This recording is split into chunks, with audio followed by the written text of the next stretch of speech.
yaabaa sportskii iyo garoomadii dib inay soo nooleeyaan oo isku xirka dhalinta iyo dib in loo soo nooleeyo. aada umahadsan tahay walaalkii Macaawiye. midda koowaad oo aad tiri dhinaca drugska iyo dhalinyaradan xashiishka iyo waxaas cabay insha Allah anaga waxaan u sameynaa wacyigelin markii loo helo fursado ama mashaariic ku aadan dhankaasna insha Allah waa la maareyn doonaa. dhinaca kale oo sportska YFS waxay isku dayaysaa grassroots-ka oo muxuu ahaa degmooyinka ama xaafadaha dhalinyarada sportskooda inay sameyso team ayaa YFS ee leedahay teamkaas oo la ciyaari doono degmooyinka ama xaafadaha dhalinyaradooda si ay u muujiyaan ciyaar wanaag ama team building waxa la dhahayo insha Allah dhinaca dhisida garoomada iyo waxaas insha Allah dawladda waa kala talineena waana ku dhiirigelinaynaa inay helaan dhalinyarada ma aha garoomo kaliya inay helaan xarumo tababaro xarumo iskugu imaadaan xarumo fikirkooda lagu aruuriyo waxyaabahaas oo dhan talooyinkaas waa tahay dhegeystaha wuxuu yidhi assalaamu calaykum magacaygu waa xasan cali wuxuu yidhi lambar ama email laga heli karo ma jiraa malaha waxaan filayaa inuu gadaal kala soo qabsaday barnaamijka aha walaalkeen xasan aad u mahadsan yahay email iyo number iyo kulli contacts wuxuu ka heli doonaa insha Allah page-keena ah youthforsomalia.org qaybta Facebook Youth for Somalia YFS Facebook waa tahay waa maasan tahay Cabdullaahi Ashcari dhegeystaha ugu dambeeyaan siinayaa ee qadka soo galay hello assalaamu calaykum السلام عليكم dhegeystaha uu nama qalweeyay dhegeystaha xiga ee soo buuxu dhaafinaya inuu ka qayb galo barnaamijka wacyiga barbaarta ayaana galabta siinana hello assalaamu calaykum wa calaykum salaam wa rahmatullahi ta'ala wa barakatuh saaxiib qaali oo salaam xasto baadi abuwa barnaamijka martida noogu waxaan leeyahay galabnimo wanaagsan waxaan sidoo kale walaal soo dhawaado aad weyn barnaamijka waa ku dhawahay waan u mahad celinayaa walaalkeena martida noogu waxaan weydiin lahay laba su'aal oo kaliya hello sode waa kuma qalaa wala warantii magacayga hadii aan sheego waa Axmed Cabdikariin Tifow Axmed Siike joogo degmada Wadajir qaasatan soo qabin saaxiib qaaliya su'aasha koowaad ee aan weydiinayo waxa ay tahay dad ilmaha ku tabaaleysan magaalada Muqdisho qaasatan dadka curyaaminta ah dhalinyarada way kala yihiin dad waxay leeyihiin lixdeedu laxeed ay u dhan tahay dadna waa curyaamin ayaan isleeyahay marka ma wax ma u qabanayaan mise way ka duwan yihiin dadka kale ayaan isleeyahay saaxiib qaali mid koowaad waa taas tan labaad waxaan leeyahay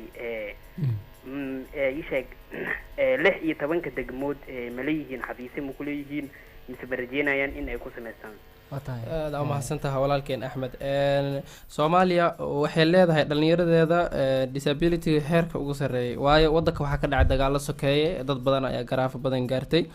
waan ogsoonahay ahamiyad gooni ay yeelan doonaan insha Allah dadka muxuu ahayto xubnahooda muxuu ahayto dhiman yihiin waana ku dadaalnaa markasta inaan iyaga siino ahamiyada koowaad ama ujeedka koowaad iyaga lagu caawiyo dhinaca kale oo ah xarumo badan ma leedihiin xarunta koowaad gudaha magaalada ku dhex taala hal xarun oo weyn weeye insha Allah waxaan isku dayeynaa inaan ballaarino laakiin memberskeena ama ardayda jaamacadaha dhigto oo ururka xubnaha ka ah ayaa waxay joogaan degmooyinka intooda kaleeta iyo gobolada kullina macluumaadka waa helnaa insha Allah wixii xuquuqul insaanka ama wixii baahi jirta ama wixii in loo doodo u baahan waan u doodnaa process dacwado ku jiro oo dad loo doodayo oo xiran iyo dad saas oo kiisas way jiraan insha Allah waana service-ka kulli wada gaarayaan dhalinyarada Soomaaliyeed Cabdullaahi su'aasha ugu dambaysan ku weydiinayaa dhegeystiga ugu dambeeyay ayuu kaasi ahaa ani su'aasheeda ay ugu dambeynaysa xalka marka iyo baaqa waxyaabaha ku baaqaysan aad u mahadsan tahay wariye stop waana kaaga mahad celinaa culeyska aad saartay arrimaha dhalinyarada Soomaaliyeed ujeedka koowaad YFS loo aasaasay waxa weeye in u doodo dhalinyarada Soomaaliyeed marka haddaan soo koobo anaga fariinta aan direyno waxa weeye in dhalinyarada xuquuqdooda la siiyo waxaan si gaar ah u codsanaynaa in xariga iyo jirdilka iyo maxaa waxyaabaha macna darrada ah ee dadka lagula dhaqmo ee xuquuqul insaanka xadgudub ku ah iyo xariga aan loo meeldayeenin oo ninkii dambiile iyo ninkii dambi lahaynba saf laga wada maraayo insha Allah in laga joojiyo dhalinyarada loona abuuro fursado shaqo iyo waxbarasho dawladda Soomaaliya waxaan ku dhiirigelinaynaa oo aan kula dardaarmeynaa oo aan ugu waceynaa oo ugu baaqeynaa in dhalinyarada ay u sameeyso fursado shaqo waxbarasho eena soo dhaweysato dhalinyarada eena maalgashato dhalinyarada eena ka faa'iideysato fursadda ah dhalinyaro inay leedahay dawladda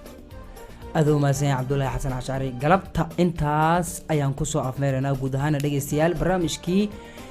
wacyiga barbaarta oo aad kala socoteen idaacadda mustaqbal ee magaalada muqdisho galabta waxaa marti noogu ahaa gudoomiyaha ururka Youth for Somalia oo YFS loo soo gaabiyo mudane Cabdullaahi Xasan Ashcari ururka YFS ayaa dhageystayaashana su'aalo dhowr ay weydiiyeen oo arrimaha dhalinyarada ku tacalluqa inkastoo maalmihii ugu dambeeyay ay soo badanayeen ururada dhalinyarada ee ka jira gudaha magaalada caasimadda ee muqdisho su'aalahaasina aan weydiiyey galabta barnaamijka waxaa idiin soo saaray idinla socodsiinayay saaxiibkiin xasan sheekh mustafa isxaaq xasan toob dhinaca farsamadana waxaa inoo fadhiyey mahadaan ka gaadhe saaxiibkay yuusuf maxamed xasan yuusuf cadalle tan iyo kulanto dambe asxaabta igala qayb qaadatay uu Ashcari uu ka mid yahay dhageystayaasha qadadka soo galay YFS waxaa idinkaga teganaa nabadgelyo